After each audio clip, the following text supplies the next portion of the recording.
क्या लेकिन सर आपका जवाब जो है वो 100% गलत है। मैं जवाब दिया ही अभी तक के। आपने यही जवाब दिया है क्या जवाब दिया? कि जैसे जोना मछली के पेट में 3 दिन जिंदा रहा था, आपका मतलब ये है कि जीसस भी जिंदा थे, वो मरे नहीं थे। मेरा बिबली मतलब के लिए नहीं, गलत है। मेरा मतलब नहीं। ईसा अलैहिस्सलाम फरमाते हैं बाइबल में, मैं क्या फरमाता हूं? सर मैं आपको करेक्ट कर देता हूँ। अच्छा करेक्ट करो। मैंने कंप्लीट ही नहीं किया। Let me correct you. ईसा अलैहिस्सलाम, अरे भाई मुझे बोलने तो दो, मैं बात ही नहीं कर रहा हूं, बोले करेक्ट करने दो। कंप्लीट कर लिया। मैं जानता हूं कि आपने मेरी कसर सुन चुके, आप तैयार हो क्या है? मैं आपको मौका दूंगा, पहला मुझे बात तो कंप्लीट करने दो। प्रोफेसी को समझने में आपकी गलती है। अरे भाई जवाब आप दे रहे का मैं दे रहा हूं। You can try. The point is the 3 days and 3 nights idiom which is used in the Old Testament and the book of Ezra and the sign of Jonah, and this is the case of Jesus. I am So not that's the talking point, about 3 days and 3 nights. I am not at all coming to the one part of the prophecy. I am not talking about 3 days and 3 nights. I am talking about as was Jonah. What is as was Jonah means? जिस तरीके से जोना था। So my question is to Dr. Sahib, can you prove from Bible that Jesus did not die and rose from the dead? And your answer should be only from Bible, not from Islam.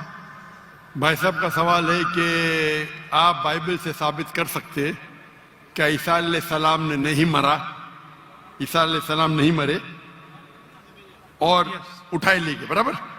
Yes, Do you want me to give the answer in English or Urdu? whatever you want. Okay मैं पसंद करूंगा अंग्रेजी, लेकिन आवाम उर्दू को बेहतर जानती है, तो इंशाल्लाह मैं उर्दू में जवाब दूंगा।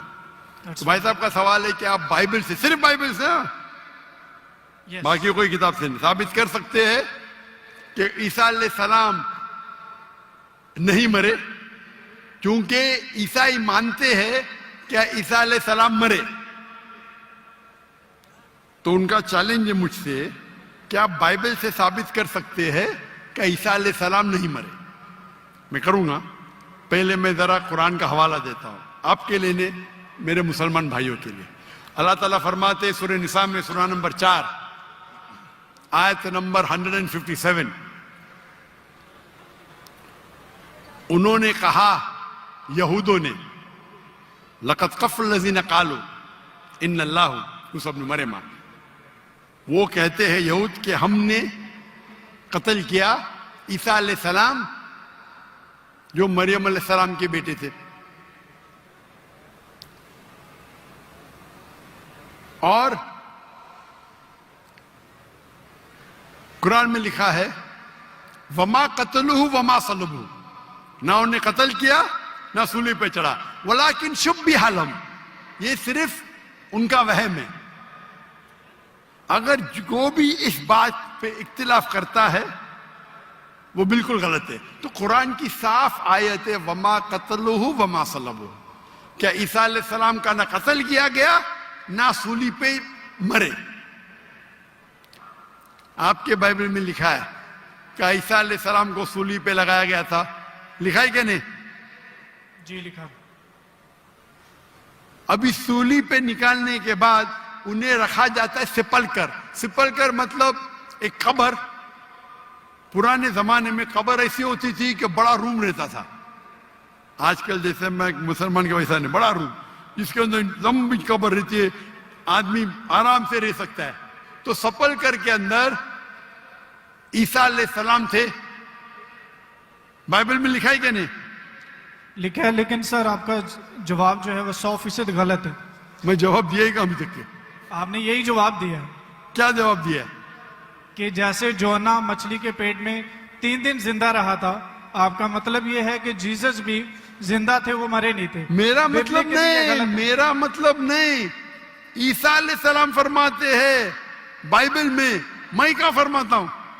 सर मैं आपको करेक्ट कर देता हूँ। अच्छा करेक्ट करो। मैंने कंप्लीट ही नहीं किया ना।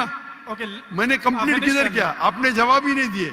मैं आपको पूछना चाहता हूं, जब ईसा अलैहिस्सलाम कब्र में थे, जिंदा थे या मुर्दा थे? He was dead. अने यूनुस अलैहिस्सलाम जोना के जैसे नहीं थे।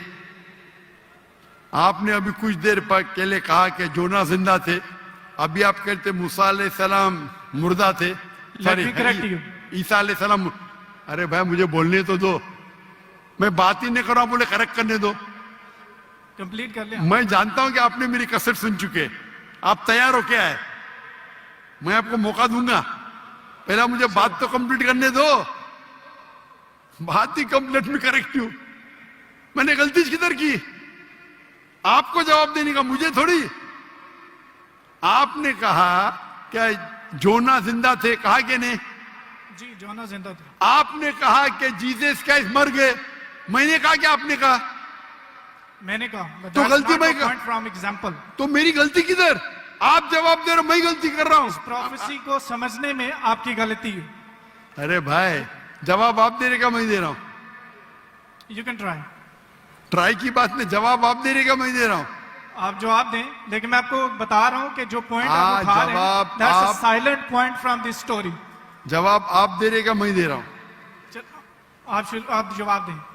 नहीं, मैं आपसे जवाब पूछ रहा हूं, तो जवाब जब आप दे रहे, आप मुझे बोले मैं गलत हूं, अजीब है। मैं सवाल पूछ रहा हूं, आप जवाब दे रहे हो, बोलते मैं गलत हूं।